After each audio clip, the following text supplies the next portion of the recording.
are here. We're celebrating Hispanic Heritage Month, and this project that we are working on now is uniting all different parts of our world. And I am happy to be joined with very powerful guests from America, Puerto Rico directly.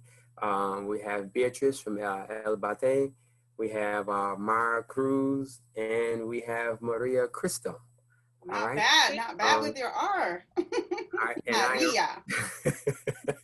And I am Ross Jomo, and we are going to talk about some very interesting things now, but the unification of cultures in particular.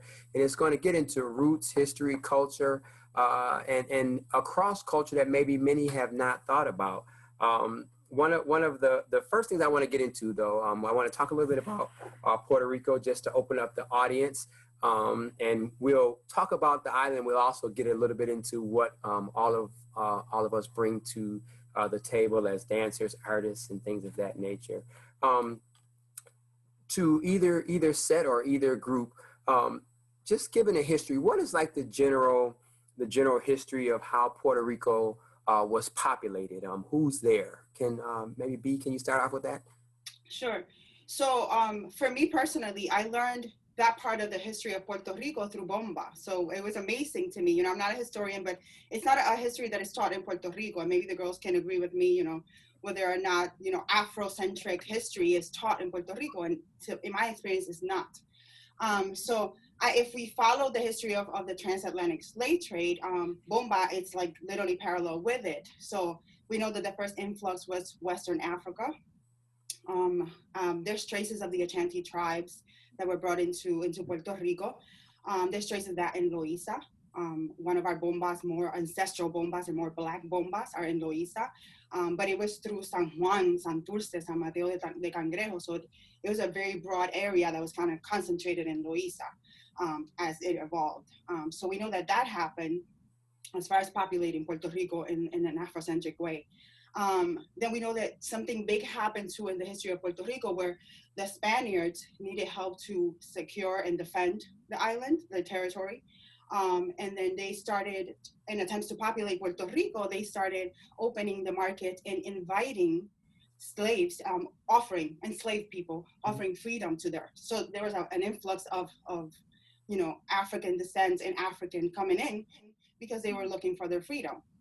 And I think there was another historical stamp point in the 1800s where Haiti, you know, was the leading country that actually became independent and revolted. And there was another influx of Africanized, you know, people and heritage that came from Haiti too. And all of that, it's seen in Bomba. So for us, I mean, that's my perspective. I'm not a historian, but you can hear Creole in the Bomba music, the drums, you know, Spanish in the Bomba music. So there's different historical stamps that kind of like populated Puerto Rico in that realm of the connection to Africa.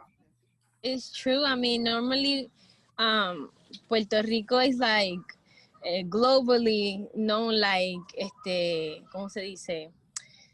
Like one of the whitest in the Caribbean, like one of the whitest islands in the Caribbean, in hand with Cuba. But that was because back in the day, the Spanish, when they saw that the black population was almost like being like bigger than the white population, they were like, no, we need to widen this. So that's what they try to widen the race, but still we're here, you know. the black ancestry is so, the black roots are so strong that you can still see it, not only visibly, right, but you can still see it in our culture and the way that we make music, in the way that we make our food, in the way that we speak. So yeah, it's still here, even though that a lot of Puerto Ricans still do not accept their roots. There are a lot too that do accept their roots, like us, like Beatriz, like a lot of us. that we do celebrate and we do what we do because we like to let people know that We're you know, proud of our African descent. claro. We're very proud of it. So yes, so maybe globally you will see that Puerto Rico seems to be like white, but that's the reason why, because there was a big yeah, the black population at some point in history was a large population, and that's what they did. And once they saw that, they were like, no, we need to whiten this. So yeah, so that's what happened. That's very interesting. So another key just to add on there. So even in addition to Africans coming from different parts of the Caribbean and Africa, can we talk a little bit? We know that, Puerto Rico is a Spanish speaking place, so we assume in Spanish. Can you talk about even indigenous and what other like Western ethnicities came to Puerto Rico? Was it only Spanish, or can you just give a little history of that? We have we have a little bit of everything actually, because here to Puerto Rico they even came people from France. A lot of people. That's why we have Creole influence, because in the I believe it was in the 1900s, a lot of Frenchmen that were located in the smaller islands around us came to the ¿cómo se dice eso? Hacienda, sugar plantations. The plantations, yeah. Sugar plantations in the south side of Puerto Rico. So they established themselves there, especially in Mayagüez and Ponce. So when they came here to the south, they came with their slaves, right? So that's why we had that French Creole influence. And not only that, we have people from Poland. We got native Indian, which are the Taino. That's the Taino influence that were here way before the Spanish came to Puerto Rico. They came here, they enslaved them, they raped them, they hanged them, they did everything. And then that's why they brought then black ancestors, because it's like, so now that we exploit them, we don't have almost none of them. So we need to bring, mano de obra, people to work here. That's what they did. They bring black African slaves to African people to Puerto Rico to work here. And I wanted to add to that, because I think the misconception there were three races, and it's a clear identity. It's not. There's like Afrocentric Afro-Puerto Ricans, Black Puerto Ricans, it's evident that their genealogy is from Africa. There's Spaniards that were born in Puerto Rico, and their families, through generations are Spaniard. They're not mixed, they're Spaniard, but they're Puerto Ricans because they were through generations. Same things with the French. When the Haitian Revolution happened, they were, the mayorales were fleeing with their slaves and all of that stuff, and they set foot in the island. So all that gumbo, sancocho, de todos lados, that, we're criollos because of that. I looked at some numbers. The population of the island is about 3 million roughly right now. Yes. Okay. So what percentage would you say, or if it's known, actually verbally, visually identify with the African ancestry aspect? Like, you all are confidently saying, hey, we recognize the Africanness in us, and we claim it. What percentage visibly and or vocally actually claim that? Vocally is a small percentage.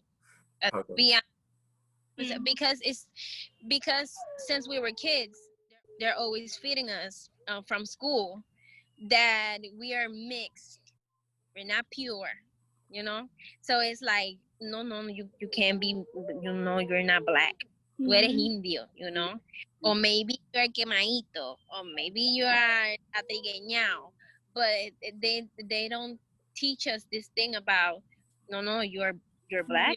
You're black, you just happen to be born in Puerto Rico. You're black, so that's the thing. That's the thing with the census, the census, how you say it, The census. Census.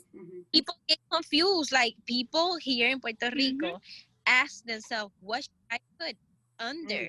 Because we're mixed. Yes. We're mixed. So what should I put under? My black because I'm a lighter than my sister, or I'm darker than my sister, but we are, we have the same parents. So what are we? So people are always constantly like debating that. But yeah, there's a lot of people too, not too much, ¿verdad? Pero there's a lot of people that like us that we do really do acknowledge from always that we are black. We're black. Eso es lo que hay. We're black and we just happen to be born in Puerto Rico. That's it. So I'm gonna ask this question because in America it hasn't been, publicly stated in a while, but we know it as a reality. Especially it took place a lot, especially right after the enslavement was supposed to have ended in the 1860s, the antebellum South and those things. Do you feel, or can you say that there are maybe class or cultural hierarchies in this system based upon if you identify or look more African, or is it, more privileged if you're more light in hair, more straight, less curly? You know what I mean? Do those things or have those things existed? Okay, I can say that from personal experience. Like I dance bomba, but I do sometimes I work as an extra in movies or commercials, right? So one time I had this commercial that is running right now, actually, that I had the opportunity to be ¿cómo se dice? Like a leading role, right? And the people that the cop from the commercial, they were like, we really like her. She really did well. And I got the part. So when I went to the set, I saw this other girl and she was white. And they were like, the director from the commercial set came close to me and said, you know what, we're gonna do this. This girl learned all your lines. I'm like, really? Why? And he's like, yeah, she read all your lines because what we're going to do is this commercial is gonna run here in Puerto Rico, but it's gonna run in the States too. So because of that, we're gonna film you doing your lines, and we're gonna film her doing your lines too, and we're gonna throw your commercial right with your image in Puerto Rico because you look more like the Puerto Rican type. You're more appealing to the Puerto Rican customer. But we're gonna throw her commercial to the American Anglo-Saxon customers. But I was with my daughter. I remember that time, and I was so mad. Everybody in the set was mad like me. Like, that's so disrespectful. Why would you do that? Because they didn't tell me that at the beginning. I went to set, so it was very uncomfortable. I was with my daughter. I was with my mom, with my mother, and I remember me being mad. But at the same time, I said, you know what? I'm gonna do it. I'm gonna do it. And I'm not gonna take out my day. I don't know if you know what is this. My is in the day is what we use in like a protection that we use in my religion, which is Ifa. Okay. That Nigeria, right? Ifa from Nigeria. Exactly.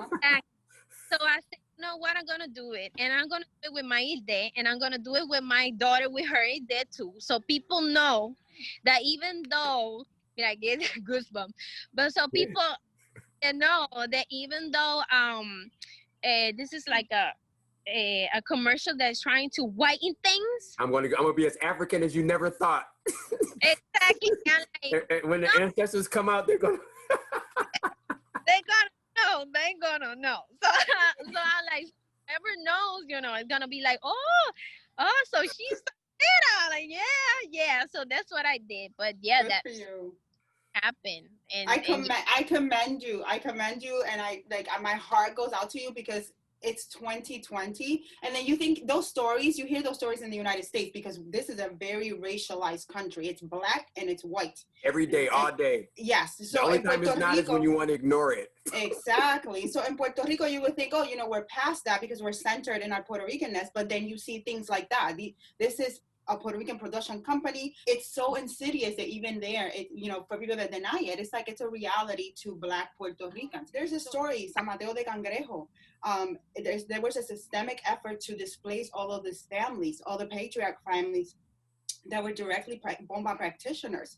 And they founded a Black town in Puerto Rico, and it was thriving. They literally displaced them, sent them to live in projects. And what is the name of that town? Can you tell us? San Mateo de Cangrejo. Okay. So Loíza and San Mateo de Cangrejo were founded by Black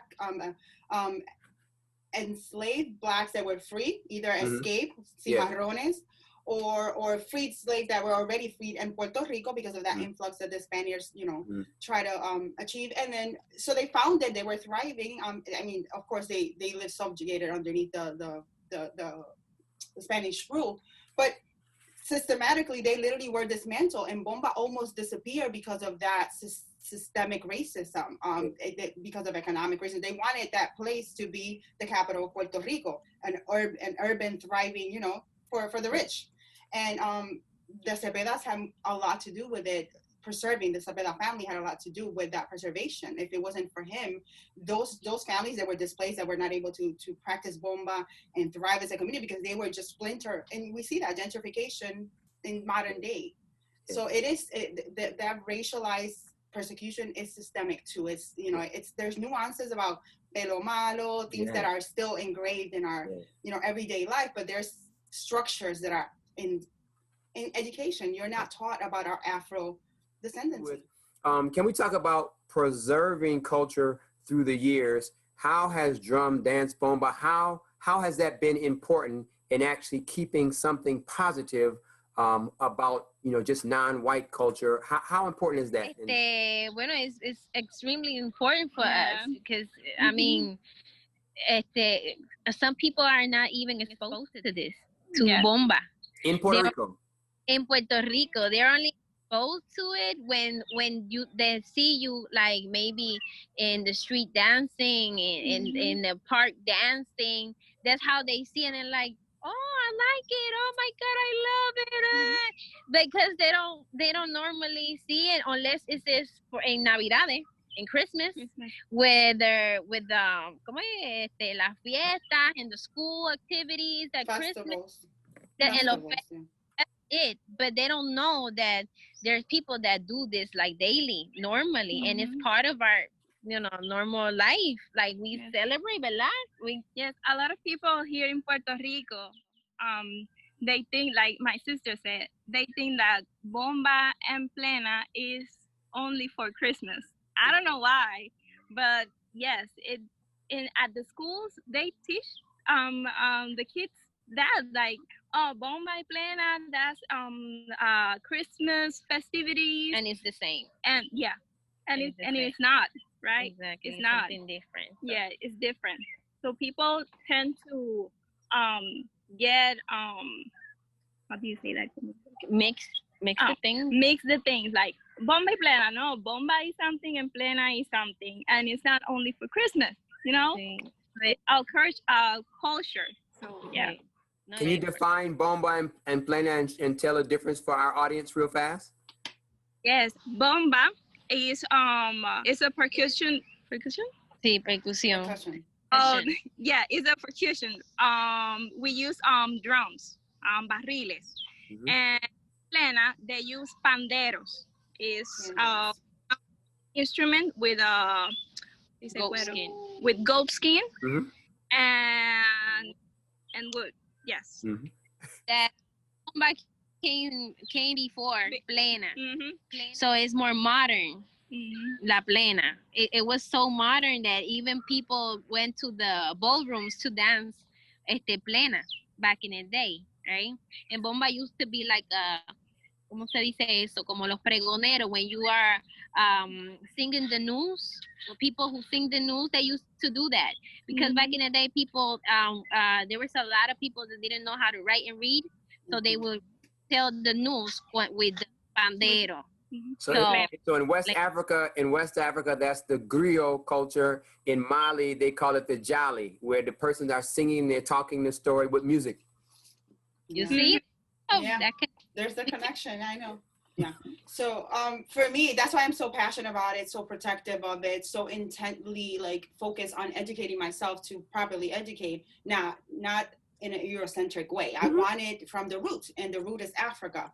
So for me, I grew up in Puerto Rico. I didn't come to the States until I was a teenager. Like 19 years old, that's when I set foot in the United States and stayed. So I'm grown already, you know, like I speak fluent. I knew nothing about Bomba. I grew up in the 90s in Puerto Rico, and there was a big boom, a big Bomba boom in Puerto Rico. The Bombazos were born in the 90s, and I wasn't even aware of that. I was like into hip hop, because, you know, for us, the next closest thing to us is Black culture. You know what I mean? We always, you know, like, Africa always calls you back, right? So it's like, it won't let you go. So to me, you know, I wasn't listening to rock, I was listening to hip hop. But, you know, it's so sad that, you know, as a kid that grew up in Puerto Rico, and I grew up in the projects, in Los Caseríos. So there was no, you know, there's no resources. They're not going to bring cultural programs into the caseríos.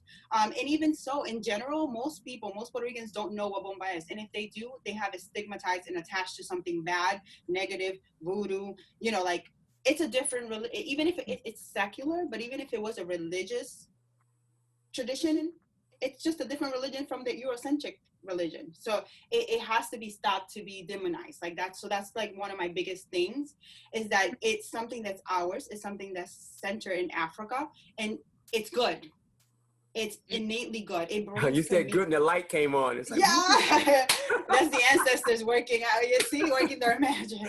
So I did it. Yeah, I didn't know anything about Bomba, and then what brought me to Bomba, much like my ancestors, was looking for that connection, looking to remember, to not be forgotten, to be like, yo, who am I in the States, and what's our story? And there was something missing, and Bomba provided that, and it's such a tool for just bringing everyone together and literally giving you a change in perspective. Like, you're responsible for yourself and for your kin. You know what I mean? And then who are your kin? Like, your kin is Black and brown people, because we're certainly not European white, and we're not treated as such in the United States. So to me, it's an empowering tool. So that's why I'm is that really in your face here in America as opposed to being in Puerto Rico? Is the ability to realize that there's pressure on being Black and brown? Do you really see it even more distinctly now that you're on the shores of America than when you were in Puerto Rico? No, I grew up thinking that we were Puerto Rican first and everything else less. I was aware of the nuances of pelo malo or mejora la raza, or you know, there was nuances, but I didn't think of it as racism. We were all Puerto Rican to me. It didn't matter what color you came, you know, so Afrocentricity wasn't a thing. I wasn't aware of it or the divide until I hit the States. And I was like, whoa. Right. Like, you know, I was so naive. I was so naive. Whether you want to know it or not, once you're here, you can feel it different. Even within the government, within the structure, it's coming out every day. That's what I meant. So, were you brought up in the tradition, since you are strong, confident in religion and spirituality, dealing with Ife? Were you brought up into Bomba in this culture, or did you get drawn into it? And then, how important do you see it to continue, maybe branching out with other African traditions and dancers and philosophies? Can you maybe two-part that question? When I was a kid, back in the school, they used to they used to put you the Bomba dress. So I remember the first time my mom dressed me with the Bomba dress, I almost cried. I remember just feeling so in tune with myself. Like, oh my God, first time since I was little that I really felt beautiful. First time that I felt like this is me, and it felt so like unreal. And I remembered being in the class and dancing and feeling so happy. But then it was like for a presentation, and that was it. And I remember just even though that finished, I kept on like having that, like I want that again. Like I want that feeling again, right? So years, it was like in like super little. Years passed. I'm 22, and I had this dream. And I don't like, we don't like to share this a lot with people because some people really will find it weird, but it is my experience. I had this dream, right? And in this dream, I saw my godfather. And my godfather, he was like walking in front of me in my grandmother's house, walking back and forth. And he was like saying something, mumbling something. And I'm like, what happened? What happened? And all of a sudden he turned to me and then he put his hand on my chest. And when he put his hand on my chest, I heard drums, like repique de tambores, very hard. And I'm like, what is this? And I remember that he started saying, like, I don't know how, but in the dream it sounded Yoruba to me. He started speaking in Yoruba, and when he finished, he said, okay, now you can look and turn around. And when I look, I see this big, like, giant hands, black, big giant hand holding me from the back. I'm like, what is this? And when I turn around, I see a giant, a man, black man dressed in white, holding me, but he was sitting on the ground. Imagine how big he was, that he was sitting on the ground and he was like holding me.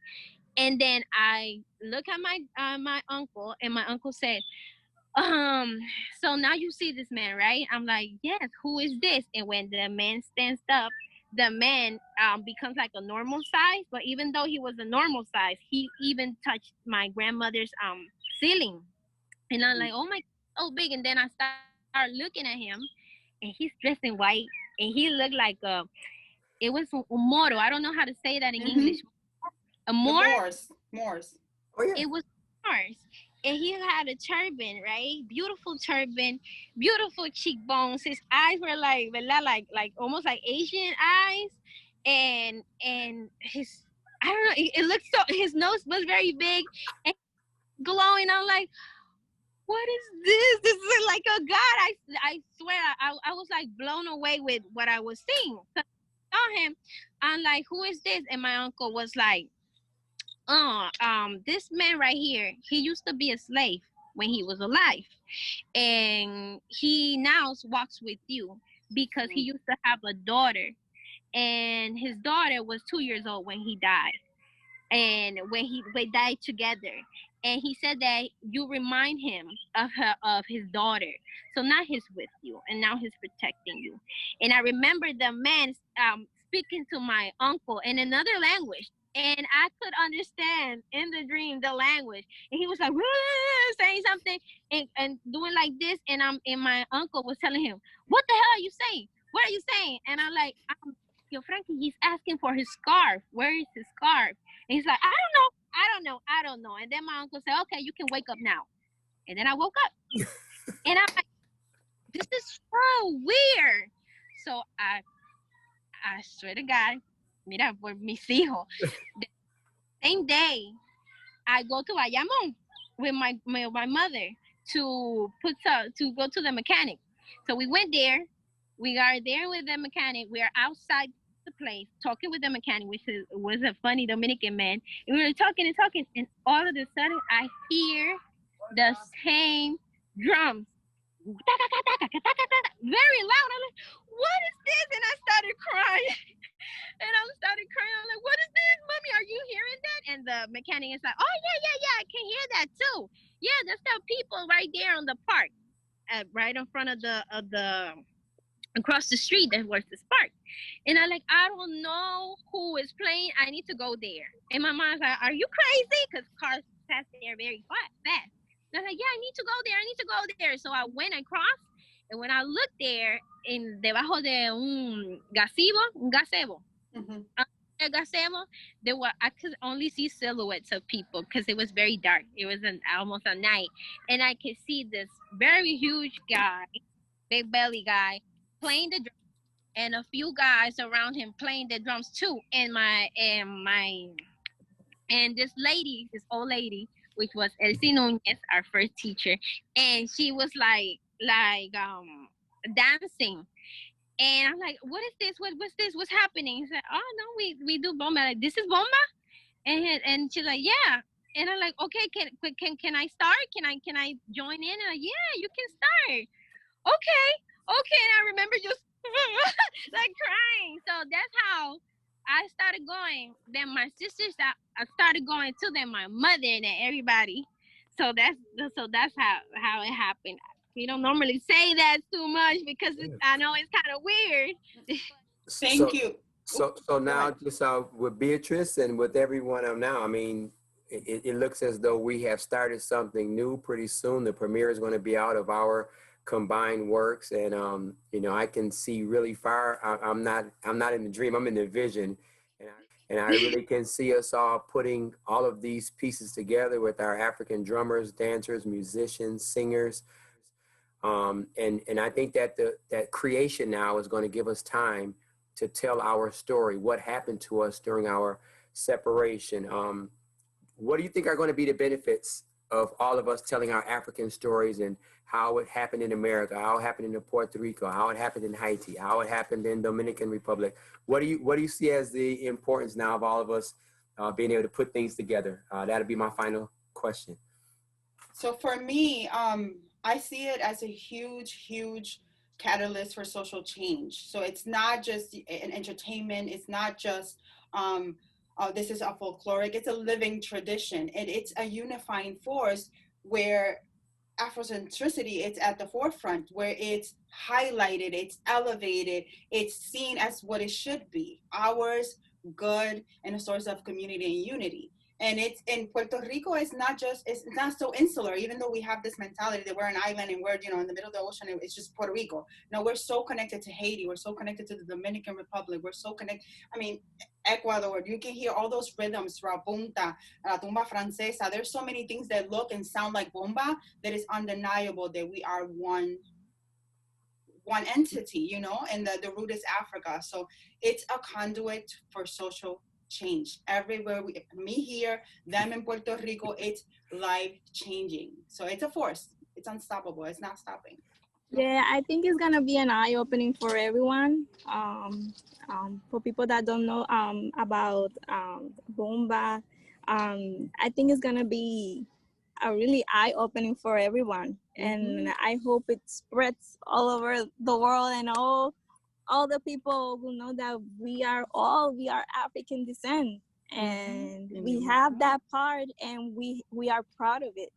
You know, we are proud of our African descent, and we see it in Bomba, and we see it in everything, in our hair, in the color of our skin, and everything. So yeah. Whippa! Thank you for the information, and we're trying to work on all Africans all around the globe coming together, so I'll share. Great. This was awesome. This was great. Tremendo. Gracias, chicas. Gracias por compartir su experiencia, por no aguantar nada por dentro y dejarnos saber todo, porque su experiencia es tan importante. Esas son las historias que otras chicas escuchan y se identifican. Gracias a ti. Gracias a ti. Jomo, muchas gracias. Thank you so much. Thank you very much. We're very honored and humble for the opportunity. Thank you. Gracias, Thank you, ladies. Nos vemos. Gracias. Bendiciones. Se les quiere. Igual, bendiciones. Thank you, Jomo. Bye. De nada.